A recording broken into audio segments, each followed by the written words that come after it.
Bismillah, Assalamualaikum warahmatullahi wabarakatuh. Alhamdulillah, alhamdulillah, wassalamualaikum warahmatullahi min syururi anfusina wa min sayyiati a'malina. May yahdihillahu fala mudilla lahu wa may yudlil fala hadiya lahu. Asyhadu an la ilaha illallah wahdahu la syarika lahu wa asyhadu anna Muhammadan abduhu wa rasuluhu la nabiyya ba'dah.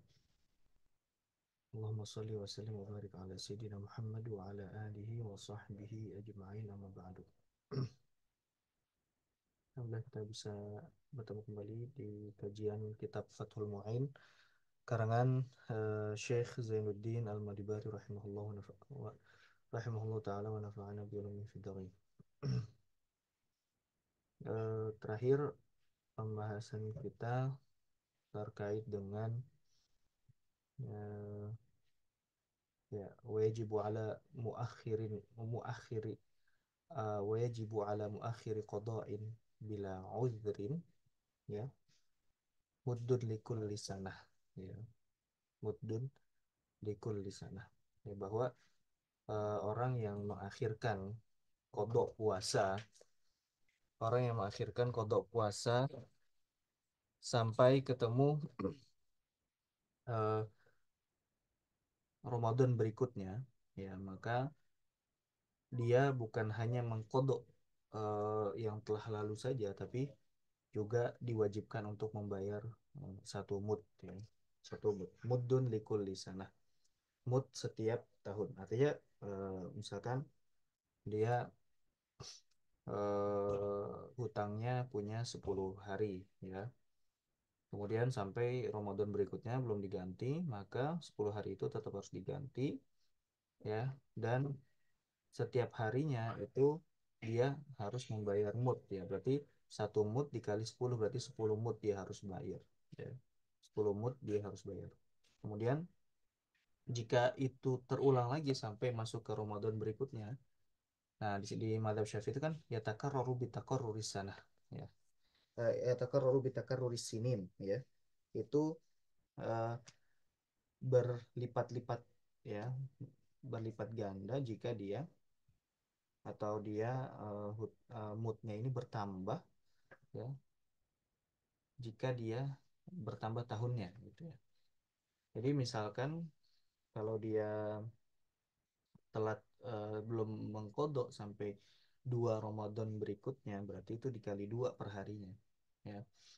Jadi misalkan tadinya 10 hari dikali satu mood, ya, karena dia 2 tahun, ya, maka dia dikali 2 jadi 20 mood, ya. Baik, itu kalau bila uzrin, kalau tanpa ada uzur.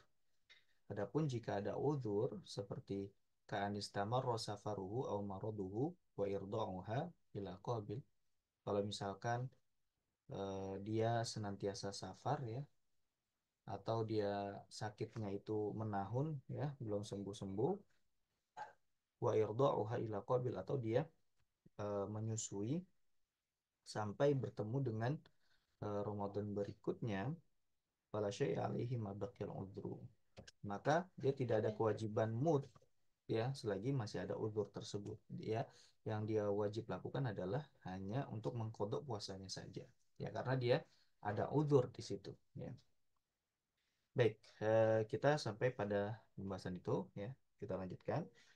Qala al-mu'allif rahimahullah wa nafa'ana bi ulumihi fid dharain wa mata akhara qada'a ramadhana ma'a tamakkunihi hatta dakhala akharu famata ukhrija min tarikatihi li kulli yawmin muddan, muddun lil fawati wa muddun lit ta'khiri illam yasum anhu qaribuhu aw ma'dhunuhu wa illa wajaba muddun wahidun lit ta'khir, ya. Wa mata akhara qada'a ramadhana, dan ketika dia mengakhirkan, ya, mengganti puasa pada bulan Ramadan, ya, eh,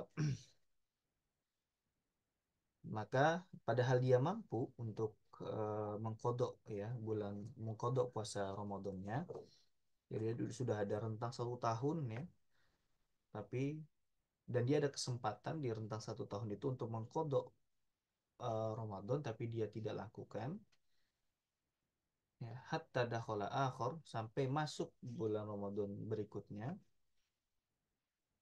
famata, nah, kemudian dia meninggal, ya, kemudian dia meninggal, Jadi belum sempat dia mengkodok dan belum sempat dia membayar fidyah karena keterlambatan mengkodok puasa bulan Ramadannya. Dia keburu meninggal duluan. Famata. Maka konsekuensinya apa? Ukhrija min tarikatihi likulli yaumin muddan. Maka dia wajib dikeluarkan dari harta peninggalannya. Ya, min tarikatihi. Nah, harta peninggalan. Jadi harta peninggalannya ini tidak boleh dibagi warisan dulu. Nah, ini dia harus membayar hutangnya si mayit dulu, hutang kepada Allah Subhanahu wa taala ya. Ukhrija min tarikatihi likulli yaumin muddan. Setiap harinya itu dia harus wajib bayar dua mud ya. Walaupun telatnya hanya 1 tahun. Tapi kenapa 2 mud? Nah, karena di sini terangkan muddun lil fawati wa muddun lit ta'khir. 2 mud ini rinciannya untuk apa saja? 2 mud, 1 mud untuk karena dia fawat ya, karena dia sudah tidak bisa mengkodok Ramadannya. Wa muddun lit ta'khir dan juga 1 mud untuk karena dia mengakhirkan apa? Karena dia telat dalam mengkodok eh, apa puasa Ramadan ya. Jadi 2 mud ya. Nah, ini ketika belum dikodok oleh kerabatnya ya atau yang diizinkannya ya. Karena kan eh, ada 2 madhab ya. Ada 2 madhab di dalam madhab Syafi'i, ada 2 pendapat maksudnya di dalam madhab Syafi'i. Ada madhab Kodim, ada pendapat yang Kodim dari pendapat yang lama dari Imam Syafi'i, ada pendapat yang Jadid, pendapat yang baru Imam Syafi'i. Ya. Eh, bahwa kalau pendapat yang baru, ya, pendapat yang Al-Jadid itu baca surah mewajibkan beberapa surah.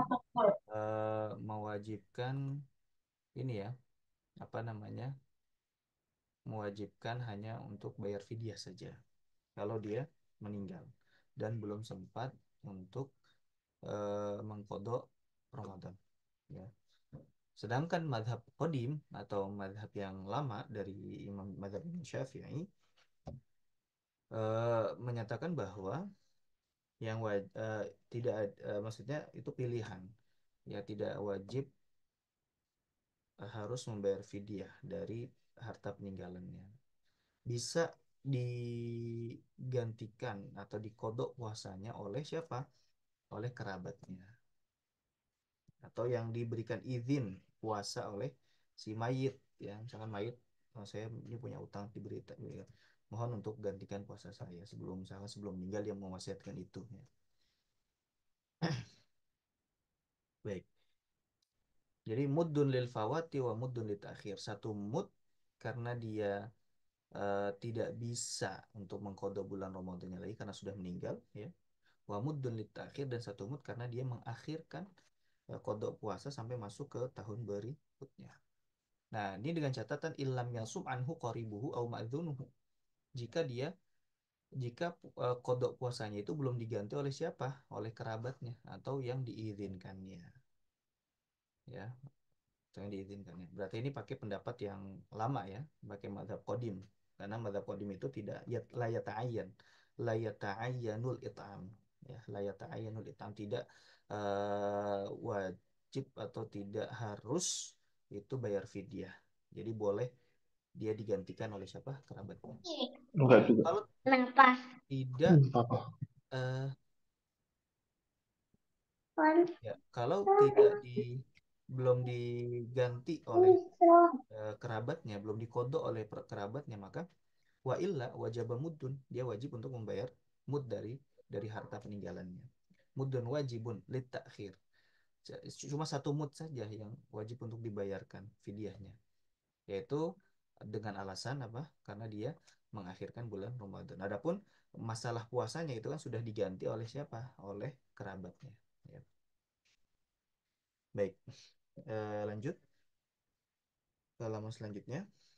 Ya, wal jadi ada mujawazi shaumi anhu mutlaqan. Adapun pendapat yang baru ya, pendapat Imam Syafi'i yang baru atau madhab al-jadid, yang madhab Syafi'i yang baru, ya, ketika di Mesir, adamu jawazi shaumi anhu mutlaqan. Tidak boleh diganti puasa oleh siapa? Oleh kerabatnya. Jadi yata'ayyanul it'am. Ya, yata'ayyanu al-it'am. Kalau pakai pendapat yang baru dari madhab Syafi'i, nah itu dia wajib untuk bayar fidyah dari harta peninggalannya. Ya. Bal yukhriju min tarikatihi likulli yaumin muddatu amin. Nah, akan tapi dia apa, dibayarkan dari harta peninggalannya, harta warisannya, likulli yaumin, setiap harinya itu muddatu amin. Satu mud, ya, satu mud, ya, untuk ininya, apa namanya, untuk kodok puasanya. Adapun yang takhirnya tetap itu dibayarkan, yaitu satu mut juga. Jadi totalnya itu dua dua mut. Satu mut untuk dia karena telah meninggalkan puasanya tersebut, ya, untuk kodok puasanya. Satu mut untuk karena dia mengakhirkan bulan Ramadan sampai masuk ke Ramadan berikutnya. Wakadha somun nadri wal kafaroti. Begitupun juga dengan puasa nazar dan puasa kafarah, ya.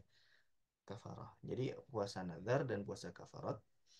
Nah, ini juga sama, ya. Eh, Digantikan dengan apa? Dengan membayar fidyah. Digantikan dengan membayar fidyah. Ini pakai pendapat jadid. Kalau pakai pendapat jadid, dia tidak bisa diwakilkan kodoknya oleh ahli warisnya, tapi wajib dibayar dengan fidyah, itu sebesar satu mud. Nah, pendapat mana yang eh, dirojihkan oleh imam mazhab, yang oleh ulama mazhab? Karena kan gini, ada eh, kalau secara kaidah asal, ya, antara pendapat jadid, pendapat yang baru, dan kodim, pendapat yang lama, itu yang diambil adalah pendapat yang baru, itu secara kaidah, secara umum, ya. Tapi ada beberapa permasalahan, ulama mazhab itu lebih memilih pendapat kodim, ya. Ulama mazhab lebih memilih pendapat kodim. Nah, salah satunya yang paling terkenal adalah waktu maghrib, ya. Waktu maghrib, waktu maghrib itu, kita kalau tidak salah sudah pernah bahas, ya. Waktu maghrib itu, ya, pendapat jadid itu tidak sampai masuk waktu sholat isya, ya. Jadi waktunya sangat sempit sekali, ya, yaitu misalkan azan, iqomat, sama 5 rakaat, ya, sekedar waktu azan, iqomat, bersuci, dan juga 5 rakaat, ya. Kenapa 5 rakaat? Dengan asumsi 3 rakaat sholat maghrib, 2 rakaat sholat sunnah, ya. Nah, jadi azan, iqomat, terus apa, bersuci, kemudian 5 rakaat. Nah, itu eh, kadar waktu sholat maghrib di dalam mazhab Syafi'i yang jadid, yang baru. Adapun yang kodim, yang ini yang dilakukan, yang masyhur sekarang, ya, antara terbenamnya matahari sampai hilangnya mega mega merah, ya. Eh, nah, nah, itu pendapat yang masyhur sampai masuk waktu isya lah, gitu, ya. Itu batasan waktu maghrib. Nah, yang dirojihkan oleh ulama mazhab adalah yang kodim, ya, yang kodim, yang sekarang ini dilakukan oleh umat Islam, ya. Baik, di sini wadhahaba an-Nawawi ka jam'in muhaqqiqin ila tashihil qadim al-qail bi annahu la yata'ayyanu al-it'am fi man mata.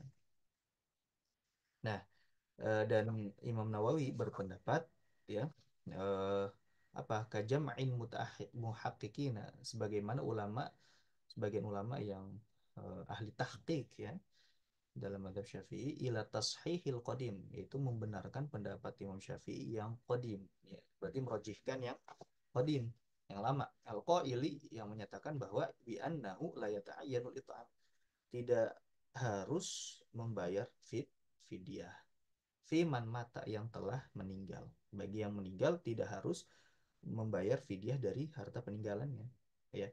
Bal yajuzu lil wali an yasuma anhu, akan tetapi boleh untuk wali, ya, ahli waris atau walinya, ya, an yasuma anhu, untuk menggantikan puasa si mayit tersebut. Thumma in khallafa tarikatan. Kemudian kalau misalkan dia meninggalkan eh, harta waris, ya, harta waris, wajib ahaduhuma, maka wajib salah satunya, ya, wajib salah satunya, yaitu dengan membayar fidyah atau menggantikan puasa si mayit, ya, membayar fidyah atau menggantikan puasa si mayit. Itu kalau misalkan ada tarikah, ada dia meninggalkan harta. Nah, kalau hartanya nol, ya, nggak ninggalin apa-apa sama sekali, maka wa illa nudiba, maka disunahkan untuk digantikan puasanya. Jadi kalau pakai pendapat Kodim ini, kalau dia meninggalkan harta, maka kita maka si ahli warisnya ini wajib untuk melakukan salah satunya, entah membayar fidyah atau puasa, yang menggantikan puasa si mayit. Kalau si mayit tidak meninggalkan harta sama sekali, maka disunahkan saja. Makanya hukumnya cuma sunnah. Ya. Baik, wa masraful amdadi fakirun wa miskin. Nah, eh, fidyah ini diperuntukkan untuk siapa? Apakah sama seperti masrufuz zakah, peruntukan zakat, atau beda? Kan kalau zakat itu ada 8 asnaf, ya. Adapun kalau masroful amdad, ya, peruntukan dari fidyah ini itu enggak delapan golongan yang ada disebutkan di zakat, bukan, ya, tapi cuma siapa, fakirun wa miskin, cuma orang fakir dan miskin saja, ya. Ya kan, karena di ayatnya eh ita'amu apa namanya to'amu miskin gitu, ya, di ayatnya,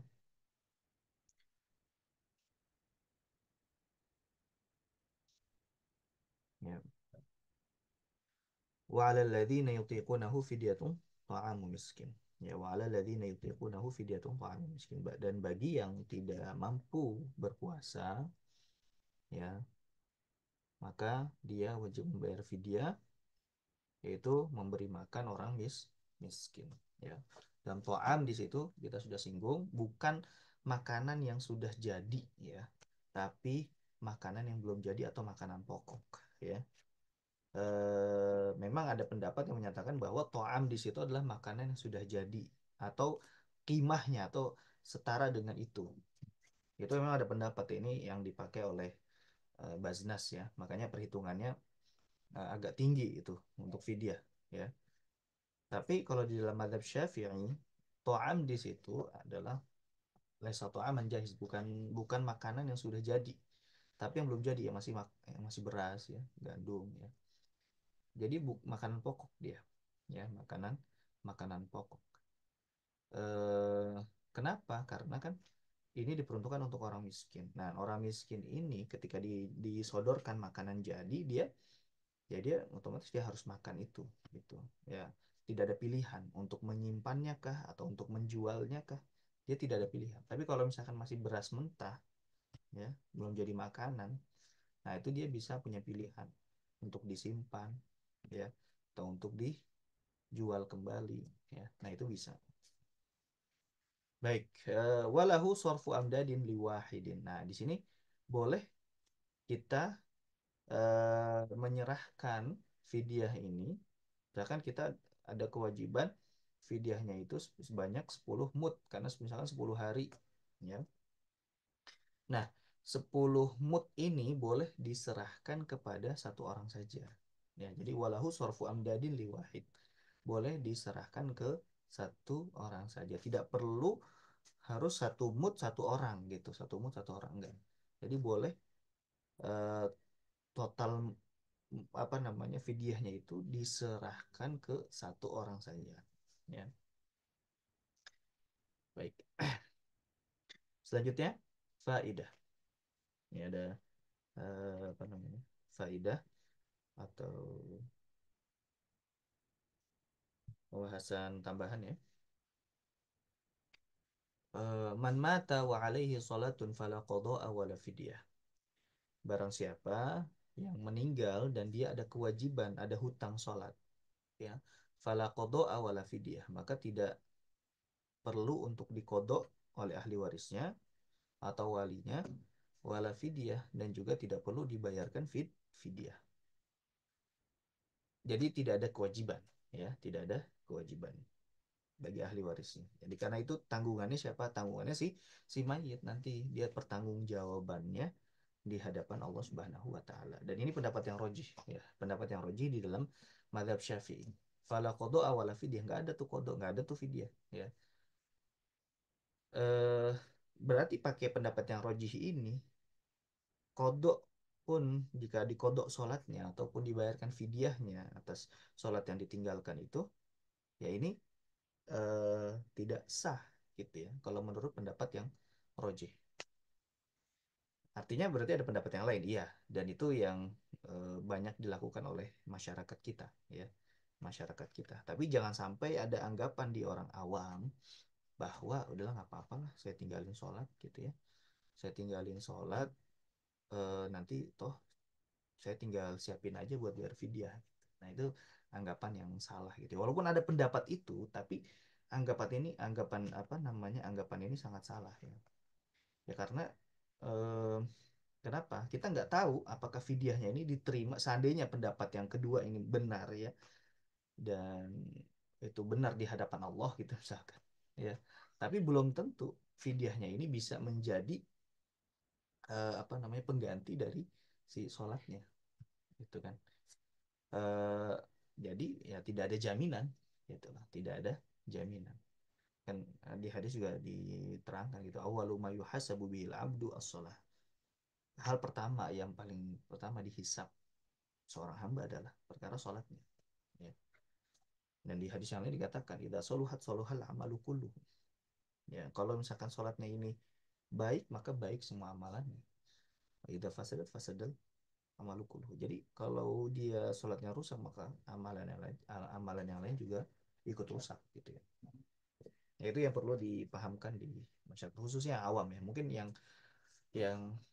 eh, sudah punya ilmunya, walaupun dia mempraktekkan ini, ya, ada fidyah gitu ya untuk kodok sholat, tapi mungkin tidak ada anggapan itu gitu. Tapi yang bahaya itu adalah yang awam gitu kan, akhirnya terlalu menggampangkan meninggalkan sholat, padahal meninggalkan sholat ini masya Allah ya dosanya sangat besar. Dan bahkan ya, ada kesepakatan atau ulama sepakat gitu, konsekuensinya di dunia adalah dia mendapatkan had, ya, mendapatkan hukuman yang sangat berat, ya, yaitu ketika sudah ada pemerintahan Islam, ya, sudah ada pemerintahan Islam, yaitu adalah dibunuh gitu. Ulama sepakat, ya.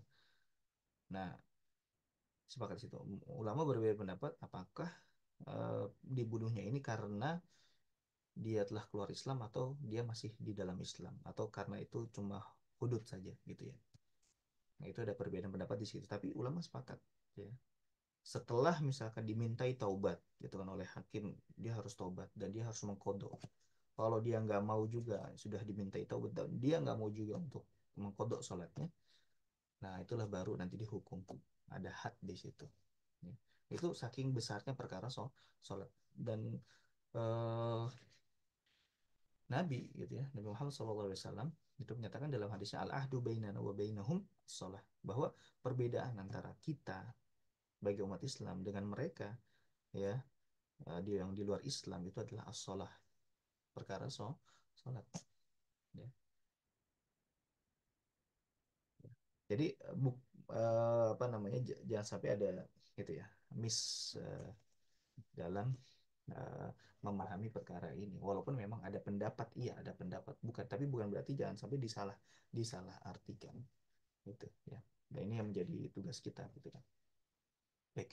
Wa fi qaulin li jam'in mujtahidina annaha tuqdu anhu. Nah, ada pendapat sebagian ulama mujtahid ya, bahwasanya itu bisa dikodok.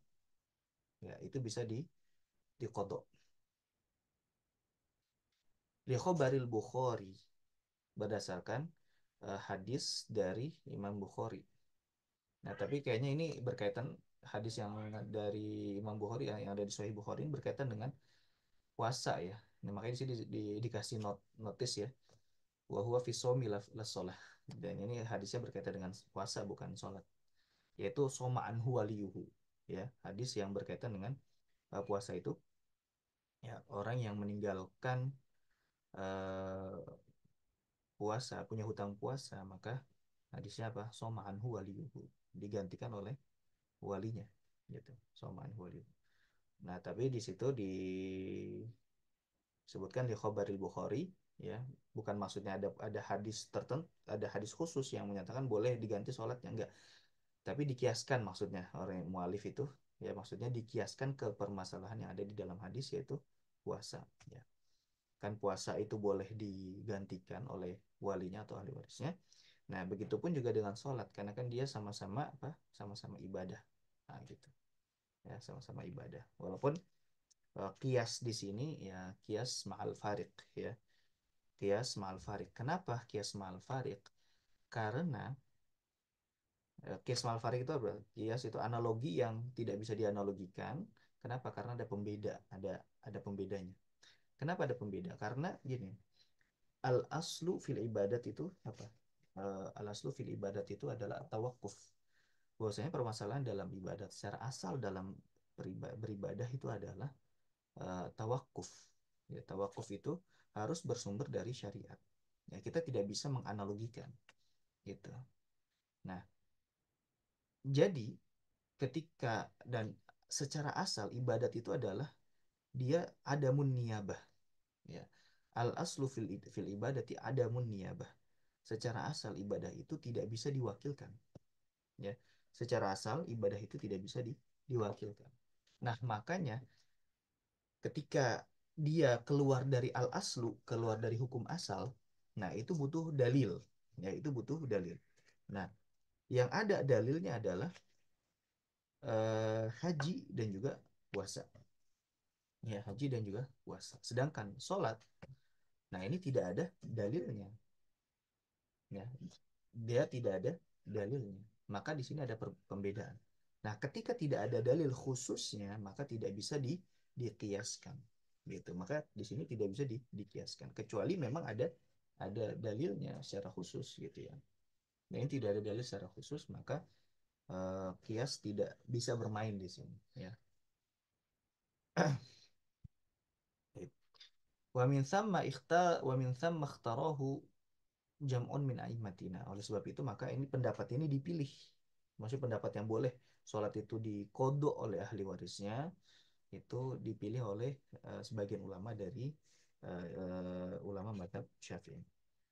Wa fa'ala bihi Subukiyu an ba'di aqaribihi. Dan ini yang dilakukan oleh Imam Subuki untuk menggantikan sholat siapa? Sebagian kerabatnya. Ya.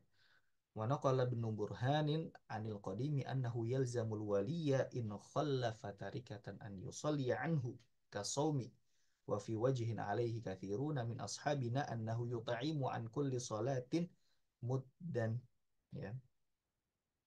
Dinukilkan oleh Ibnu Burhan dari pendapat yang kodim dari madhab Syafi'i annahu yalzamul wali bahwasanya wajib bagi wali ya, atau ahli waris in khallafa tarikatan jika dia si mayit ini meninggalkan harta waris an yusalli anhu untuk mm, menggantikan sholatnya si mayit ya, untuk menggantikan sholatnya si mayit kasaumi sebagaimana puasa wafi wajihin dan juga ada apa namanya uh, wafi wajihin dan ada pendapat dan alaihi kathirun min ashabina dan itu yang dipegang oleh banyak dari ulama madhab syafi'i annahu yut'imu an kulli sholatin muddan bahwa boleh membayar fidyah setiap sholat yang ditinggalkan itu sebanyak satu mud ya sebanyak satu mud. Dan ini tapi ini sekali lagi ini bukan pendapat yang muktamad walaupun itu dinukil atau dipegang oleh kathirun. Jadi beda ya antara al-mu'tamad dengan alaihi kathirun ya. Kalau alaihi kathirun itu pendapat yang dipegang oleh kebanyakan ulama tapi bukan berarti itu yang muktamad ya, karena bisa jadi kan ada apa sih namanya, ada eh penyeb ya itu pandang lebih ke pandangan pribadi ketika misalkan itu dipegang atau dirojihkan, tapi sebagai pandangan pribadi dan itu dirojihkan oleh misalkan banyak ulama gitu ya. Tapi bukan berarti itu yang mutamat. Nah, kalau yang mutamat adalah itu tidak bisa dikodok maupun dibayar fidyah. Tapi ala kulli hal ini ada perbedaan pendapat ini ya, kita memang bisa apa namanya, eh, tenggang rasa di sini ya. Tapi yang perlu diluruskan untuk khususnya untuk masyarakat awam adalah bahwa perkara sholat ini sangat penting gitu ya. Bukan berarti ketika ini bisa digantikan dengan fidyah. Nah, bukan berarti tidak ada apa, tanggung jawabnya sudah lepas gitu. Tanggung jawabnya sudah lepas di hadapan Allah ya. Karena kita tidak tahu apakah fidyahnya ini benar-benar bisa menggantikan atau enggak ya. Benar-benar bisa menggantikan atau enggak. Baik, waqala al-Muhib at-Tabari dan Imam al-Muhib at-Tabari menyatakan bahwa yasilu lil mayyit kullu ibadatin tuf'al anhu wajibatun au mandubah. Ya, bahwa akan sampai kepada mayit ya setiap ibadah yang dilakukan untuk si mayit ya, misalkan dia sholat dipersembahkan untuk si mayit, dia zikir misalkan ahli warisnya ya, atau misalkan siapapun itu ya, dia persembahkan ibadah yang dia laksanakan itu dipersembahkan pahalanya untuk siapa, untuk mayit. Nah itu apa namanya, kata Imam Al-Muhib At-Tabari itu sampai ya, sampai wajibatun au mandubah, baik ibadah wajib ataupun ibadah sunnah ya. Nah ini memang ada perbedaan juga, ada perbedaan pandangan di sini ya. Tapi ala kulli hal ya, insya Allah ya kita husnuzon, mudah-mudahan itu sampai kita baca Quran, kita niatkan untuk orang tua kita gitu kan, untuk saudara kita ya, mudah-mudahan itu sampai.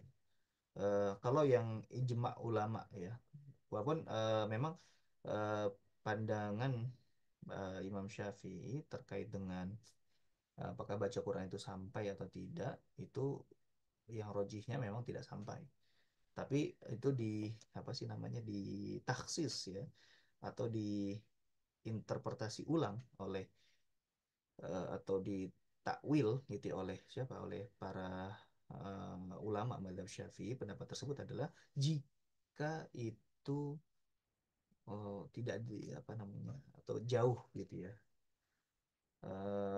dari kuburannya. Tapi kalau di dekat kuburannya ya, di dekat kuburan kita baca ya Al-Quran di dekat kuburannya dan kita hadiahkan eh, bacaan Al-Quran itu untuk si mayit.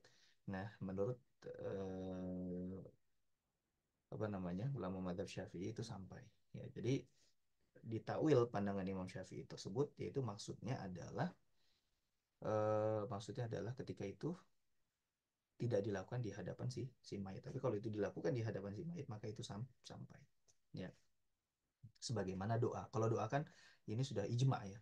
Kalau ijma ulama bahwa doa itu sampai ya, kita misalkan mendoakan dia untuk diampuni ya, atau mendoakan yang lain, itu sampai ya, itu sampai kepada si mayit. Nah di luar doa, nah itu memang ada khilaf gitu. Kalau penangan mazhab Hambali itu sampai ya, baca Al-Quran itu sampai. Nah, jumhur ulama sebenarnya menyatakan sampai, cuma Imam Syafi'i saja menyatakan tidak sampai. Tapi tidak sampainya ini tadi ditakwil, tidak sampai kalau misalkan dilakukan tidak di hadapan si mayit atau tidak dekat kuburannya. Tapi kalau itu dibacakan di dekat kuburannya itu sampai. Itu takwil dari ulama mazhab Syafi'i berkaitan dengan pendapatnya Imam Syafi'i. Baik, wa fi syarhil mukhtar li muallifihi, dan di dalam uh, syarah al-mukhtar ya. Ini syarah mukhtarnya siapa ya?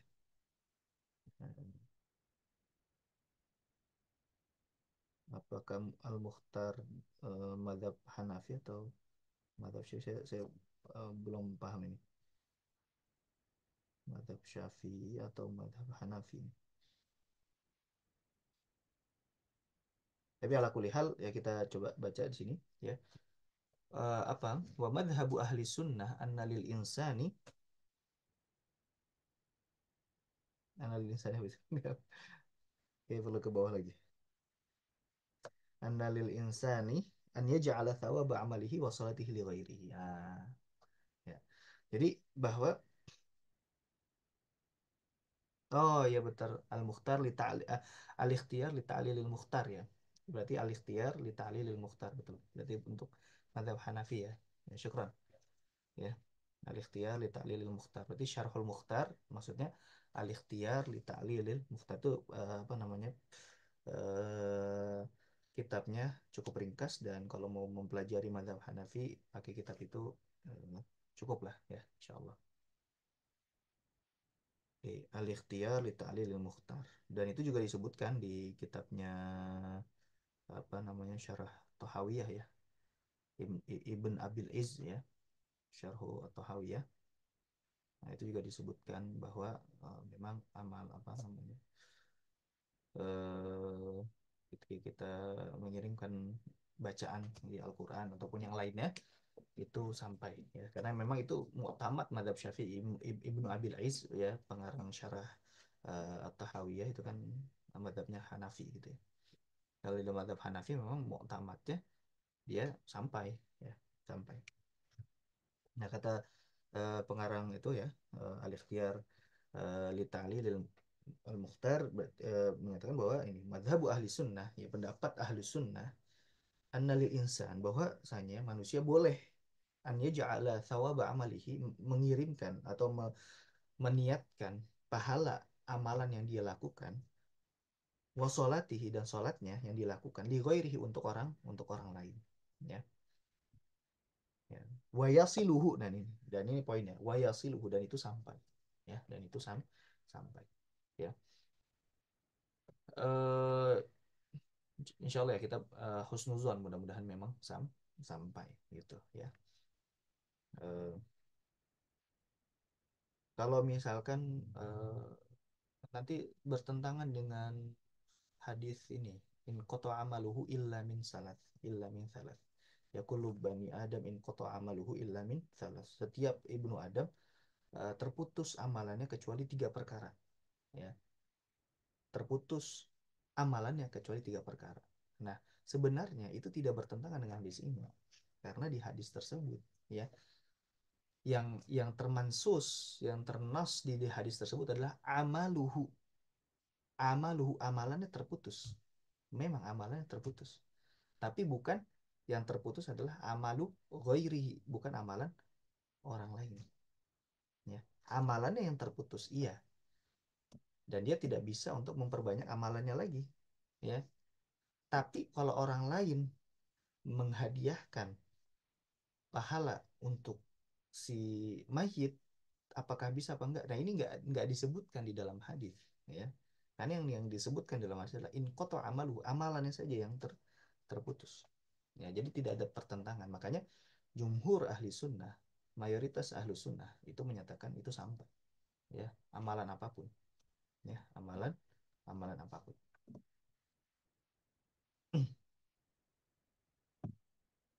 Baik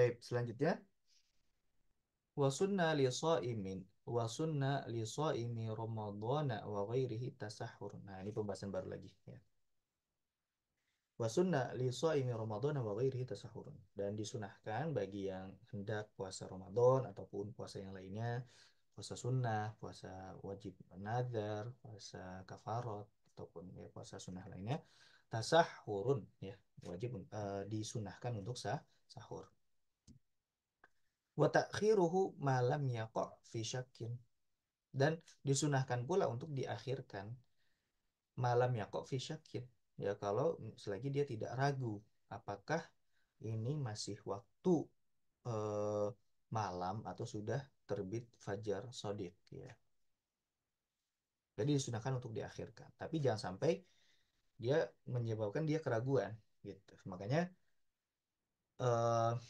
untuk menghindari keraguan was-wasa ataupun menghindari supaya kita tidak terjebak pada waktu yang salah gitu kalau kita salah dalam memperkirakan waktu kan nanti kita sudah bahas bahwa puasa dia dianggap batal apalagi khususnya di bulan Ramadan tuh ya puasa dia dianggap batal dan tapi dia tetap wajib untuk imsak gitu kan nah Supaya tidak terjebak pada hal itu, maka ulama ya punya ijtihad yaitu ada waktu imsak ya.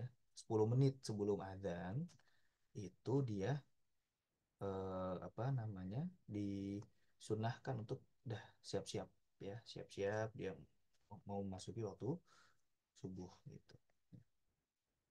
Jadi waktu imsak ya itu memang bid'ah ya, itu memang bid'ah, hal yang baru. Tapi bid'ahnya di situ ya eh, satu hal yang baru ini menjadi wasilah untuk tujuan yang baik. Ya kan tujuan yang baiknya apa? Supaya puasanya si fulan itu adalah ya supaya terjaga kesahan dari puasa si fulan tersebut. Ya. Maka wasilahnya apa? Wasilahnya adalah al-ihtiyat. Ya, al-ihtiyat. Dan kaidah fikihnya adalah al-wasail ya laha hukmul maqasid, bahwasanya wasilah itu dia memiliki hukum yang sama dengan tujuan ya, kan tujuannya tadi untuk supaya tidak terjebak di waktu yang meragukan dan supaya tidak salah dalam memprediksikan waktu. Nah makanya ada wasilahnya apa, yaitu ada waktu jaga-jaga ya, namanya waktu imsak. Walaupun di waktu imsak itu masih boleh makan dia, masih boleh makan, bukan berarti haram, enggak, tetap boleh makan, tapi di situ ada ijtihad ulama di situ apa, supaya kita itu berjaga-jaga gitu ya. Jadi al wasail laha hukmul maqasid ya. Baik, wa kaunuhu ala tamrin la khabarin fish ya, dan eh, dia sahurnya disunahkan dengan kurma, disunahkan dengan kurma karena ada hadis yang berkaitan dengan itu. Baik, wayah sulu walau bijur atimai, dan kesunahan sahur itu didapat ya, kita mendapatkan kesunahan sahur walaupun dengan hanya setenggak air minum ya. Wa yadkhulu waqtuhu binisfil lail, dan masuk waktu sahur itu dari apa? Dari pertengahan malam. Dari pertengahan malam. Pertengahan malam itu bukan berarti jam 12 malam ya. Nah, kita hitung dari waktu maghrib karena kan waktu maghrib itu sudah dianggap waktu malam. Dari waktu maghrib sampai sebelum waktu subuh. Nah, itu kita ambil tengah-tengahnya, itulah pertengahan malam ya. Itulah pertengahan malam. Jadi nisful lail itu bukan berarti jam 12 patokannya, jam 12 malam, bukan. Nisful lail atau pertengahan malam itu patokannya adalah ya tadi kan kita harus memahami dulu apa itu waktu malam. Waktu malam adalah ya dari masuknya waktu maghrib sampai sebelum masuknya waktu subuh. Nah itu rentang malam ya. Nah kita bagi dua aja. Nah tengahnya itulah yang dinamakan pertengahan malam. Ya. Wa hikmatuhu at-taqawi. Kenapa baru masuk waktu sahur itu dianggap masuk waktu sahur itu dari pertengahan malam? Kenapa hikmahnya, dan juga kenapa hikmahnya harus diakhirkan? Supaya kenapa? At-taqawi, supaya untuk kuat ya menjalani puasa. Au mukhalafatu ahlil kitab, supaya juga untuk menyelisihi ahli ahli kitab ya, supaya juga untuk menyelisihi ahli kitab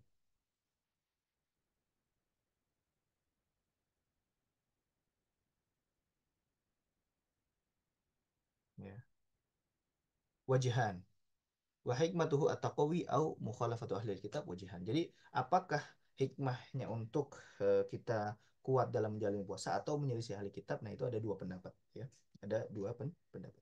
Ada yang menyatakan untuk supaya kita bisa lebih kuat puasanya, ada yang menyatakan supaya kita menyelisihi ahli kitab. Baik.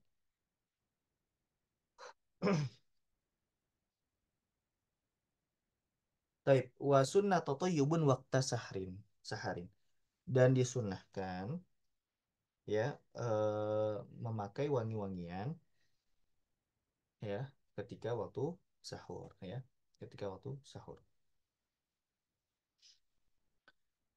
Wa sunnah ta'jilu fitrin, dan disunahkan untuk menyegerakan berbuka idza tayaqqanal wuruba ya, idza tayaqqanal wuruba, ketika dia yakin sudah masuk waktu maghrib.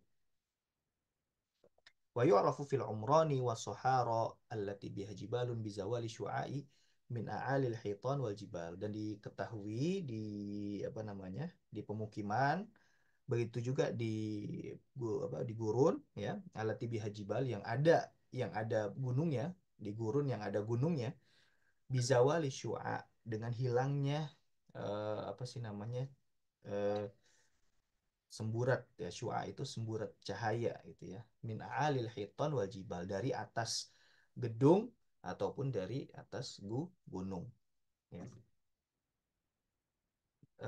Mungkin ini jarang dipelajari khususnya karena sekarang sudah ada hisap ya. Wa illa fal aslu ya, jadi walaupun di dalam madhab syafi'i acuan dalam menentukan waktu sholat ya tetap kita ru'yah, melihat ya. Tidak ada pandangan yang menguat apa yang pendapat yang rojih yang menyatakan hisab itu dipakai untuk sholat lima waktu, penentuan sholat lima waktu. Nah tapi kenapa eh, untuk pendapat yang sekarang ini lebih cenderung mengambil pendapat yang membolehkan hisab ya, dan ini yang dirojihkan oleh Imam Al-Qarafi, Imam Madzhab Maliki ya, di kitabnya Al-Furuq ya. Kenapa dibedakan antara penentuan bulan Ramadan dengan penentuan sholat lima waktu, yang bulan Ramadan itu di Madzhab Maliki itu saklek juga sama harus dengan ru'yat. Tapi kok di sini penentuan sholat lima waktu itu boleh dengan hisab. Nah, ya karena di dalam hadisnya itu jelas gitu ya, bahwa kalau di penentuan Ramadan itu sumu li ru'yatihi, aftiru li ru'yatihi, bahwa puasa karena melihat hilal ya, aftiru dan buka puasa karena melihat hilal. Nah, adapun menentukan sholat lima waktu itu, nah ini tidak ada dalil khusus, maksudnya tidak ada dalil yang apa namanya, secara lebih apa, yang lebih tegas gitu untuk ru'yat ya, sehingga ulama lebih toleransi di masalah penentuan sholat lima waktu ini. Yang penting kan apa namanya, apa eh, di ayatnya itu eh, lidulu kisyamsi ya, lidulu aqimis sholata lidulu kisyamsi ila ghasaqil laili wa qur'anal fajr ya. Ya, lidulu kisyamsi, laksanakan sholat sejak matahari tergelincir ya. Jadi ilatnya adalah dulu kusyamsi, bukan ru'yah. Nah, gitu. Kalau di apa namanya, di penentuan bulan Ramadan itu kan ru'yatnya. Kalau di sini duluknya ya. Jadi wasilah apapun ketika kita mengetahui bahwa matahari itu tergelincir di waktu tersebut, maka itulah sudah apa namanya, sudah sudah tercapai maksud dari perintah tersebut. Nah, gitu ya. Tapi kalau puasa, karena di hadis itu disebutkan ru'yah, maka kita harus ru'yah gitu ya, maka kita harus ru'yah. Nah, jadi disitulah perbedaan ini yang dijelaskan oleh Imam Al-Qarafi di kitab Al-Furuq ya, di kitab Al-Furuq. Nah, kalau di mazhab Syafi'i, kalau di mazhab Syafi'i itu sama semuanya ya, yang muktamad itu semuanya sama, baik penentuan bulan Ramadan ataupun penentuan sholat lima waktu, semuanya pakai ru'yah ya, semuanya pakai ru'yah, bukan pakai hisab. Nah, tapi kenapa ulama ya, khususnya di zaman sekarang, walaupun dia bermadzhab Syafi'i sekalipun, lebih toleransi dalam masalah sholat lima waktu ya, karena mengikuti pendapat yang dijelaskan oleh Imam Al-Qarafi di kitabnya Al-Furuq itu, bahwa perintah sholat lima waktu ini ya, itu tadi lidulu kisyamsi ya, yang penting ada tergelincirnya matahari itu ya, baik wasilah mengetahuinya itu dengan ru'yah ataupun dengan hisab, itu tidak jadi masalah. Yang penting secara realita itu sudah terjadi waktu tersebut. Nah, gitu. Baik, selanjutnya wa taqdimuhu 'ala sholati illam yukhsha min ta'jilihi fawatul jamaah au takbiratul ihram dan wa taqdimuhu 'ala sholah dan mendahulukan berbuka puasa daripada sholat illam yukhsha jika tidak dikhawatirkan min ta'jilihi kalau dengan apa namanya dengan mengedepankan mendahulukan berbuka puasa apa fawatul jamaah tidak dapat bersolat berjamaah atau takbiratul ihram atau tidak dapat takbiratul ihramnya imam.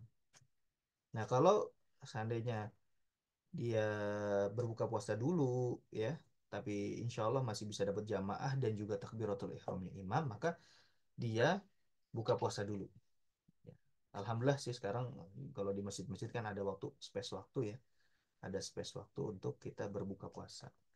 Bahkan juga ada spare waktu biasanya untuk menjelang iqomat itu ada 10 menit gitu ya ada ini dan kita bisa ya memperkirakan waktunya oh kalau misalkan mau berbuka puasa misalkan puasa Senin Kamis ya dia rutin misalkan puasa Senin Kamis atau puasa Daud misalkan atau puasa Ayamul Bid eh, ya itu dia bisa mengukur oh 10 menit saya cukup nih buat makan kurma ya tiga tiga kurma sama segelas air gitu kan. Nah, Insya Allah itu cukup 5 menit cukup. Habis itu dia apa namanya dia sholat, ya, dia bisa ikut jamaah dan juga bisa dapat takbiratul ihramnya imam. Baik.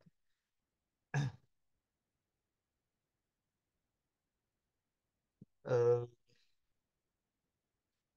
wa kaunuhu bi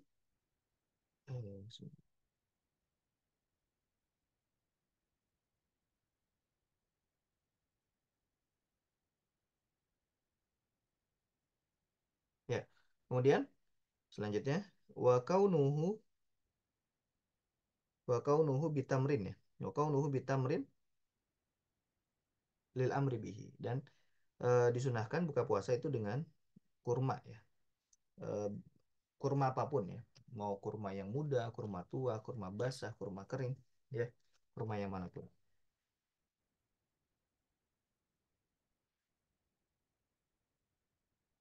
Wal akmalu an yakuna bithalas ya. Dan yang paling sempurna itu kalau misalkan kurmanya itu sebanyak di 3 buah ya.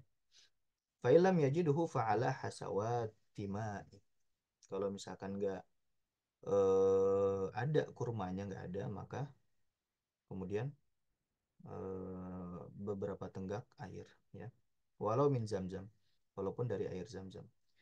Falau ta'aradu ta'jilu 'alal ma' wa ta'khiru 'ala tamr quddimal awal. Kalau misalkan ada kurma tapi kemungkinan setelah sholat nih baru ada kurma.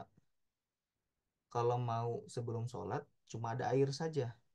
Nah, ini kan ta'arud ya, ada kontradiksi. Mana yang didahulukan? Yang didahulukan adalah mendahulukan berbuka puasa walaupun dengan air ya. Quddimal awal ya, yaitu yang didahulukan adalah mendahulukan puasa walaupun dengan air ya.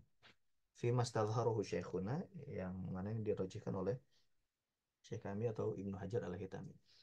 Faqala aidan yadhharu fi tamrin dan apa namanya ada dan Ibnu Hajar ini juga berpendapat punya pendapat lain mungkin di kitabnya yang lain apa yadhharu fi tamrin ya bahwa lebih baik mengakhirkan puasa yang mana ketika diakhirkan itu dia berbuka dengan apa dengan kurma yadhharu fi tamrin qawiyat syubhatuhu wa ma'in khaffat syubhatuhu. Oh, apa ini maksudnya? Coba.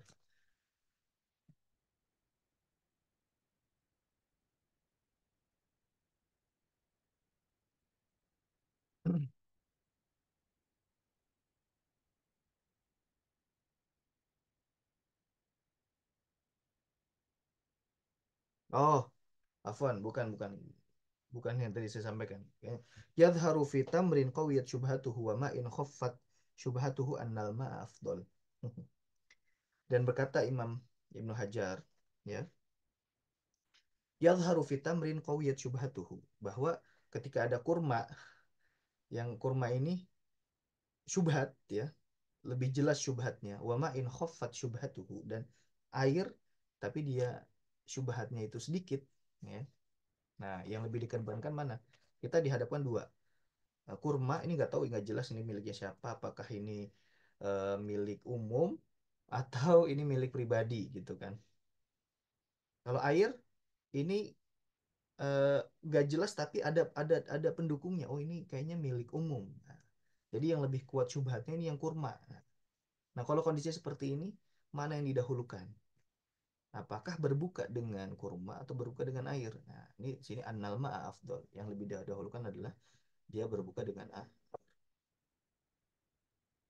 Kalau Syekhon berkata, dua syekh, maksudnya Syekhon di sini Imam Nawawi dan Imam Rafi'i, la syai'a afdol ba'da tamri ghairul ma. Ya, la syai'a afdalu ba'da tamri ghairul ma. Tidak ada yang lebih afdol setelah kurma itu daripada air. Ya, jadi bukan gorengan, bukan kolak, ya, bukan es campur, ya, tapi air, ya. Air ya putih. Tapi ya kalau dia nggak bisa buka puasa kecuali dengan gorengan, ya mau gimana lagi gitu ya. Karena mukhalafatul adah itu apa namanya, syadid ya, sulit gitu, keluar dari kebiasaan itu sulit, ya, bisa sulit bagi diri gitu kan. Jadi ya, apa namanya, sadidu wa qaribu, ya, kita mendekati dengan sunnah, ya. Kalau misalkan ya belum bisa, ya kita sedikit sedikit demi sedikit kita eh, mengikuti sunnah, ya, tapi jangan langsung ekstrim juga. Misalkan, oh, selama ini kan belum mengikuti sunnah tapi eh biasanya pakai gorengan gitu kan segala macam, tiba-tiba pengen mengikuti sunnah. Nah, takutnya ada penolakan yang, ya, takutnya badannya nggak siap gitu kan, atau yang lain-lain sebagainya gitu kan. eh ya kalau memang belum bisa, ya, ya nggak apa-apa, nggak dosa juga gitu, ya, nggak dosa juga.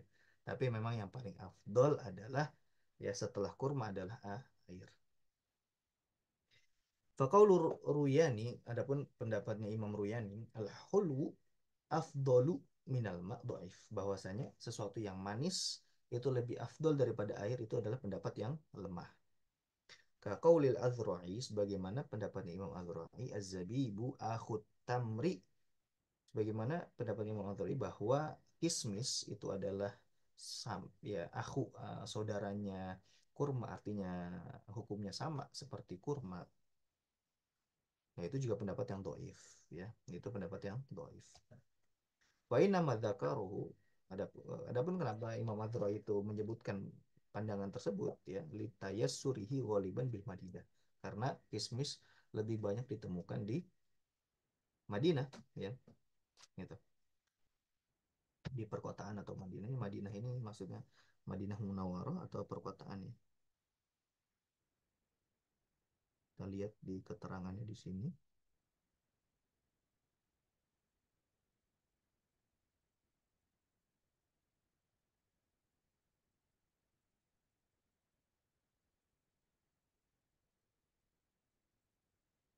Oh, maksudnya ini berdasarkan hadis, ya. Ada hadis yang menyatakan, berkata Rasulullah, az-zabibu akhut tamri, bahwa kismis itu saudaranya kurma.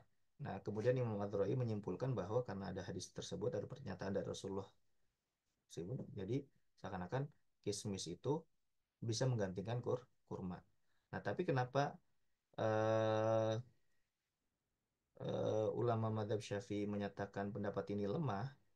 Karena yang dinyatakan Nabi itu bukan berarti bisa, kismis itu bisa menggantikan kurma, bukan, tapi karena kismis itu lebih banyak ditemukan di Madinah Al Munawwarah, ya.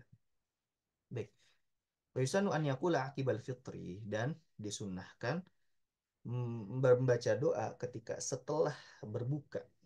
Setelah berbuka, ya, di not, setelah berbuka, jadi bukan sebelum berbuka. membaca doanya itu setelah berbuka. Apa? Allahumma laka sumtu wa ala rizkika aftartu wa yazid ذهب الظمأ وبتلت العروق وثبت الأجر إن شاء الله. Nah, jadi dua doa ini disunahkan ya. Walaupun misalkan ini riwayatnya doif, ya nggak apa-apa. Riwayat doif, kalau dalam perkara doa, kan doa ini kan fadhailul amal. Itu boleh dilakukan ya, menurut jumhur ulama.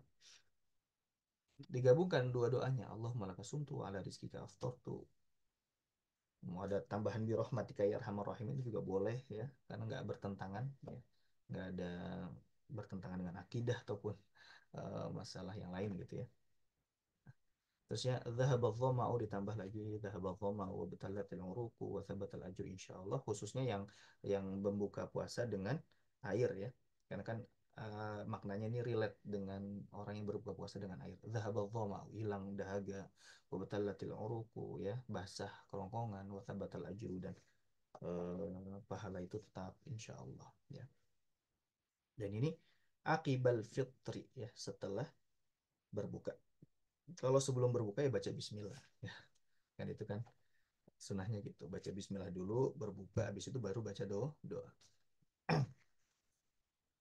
Baik, mungkin itu sampai dulu ya kita pertemuan kita.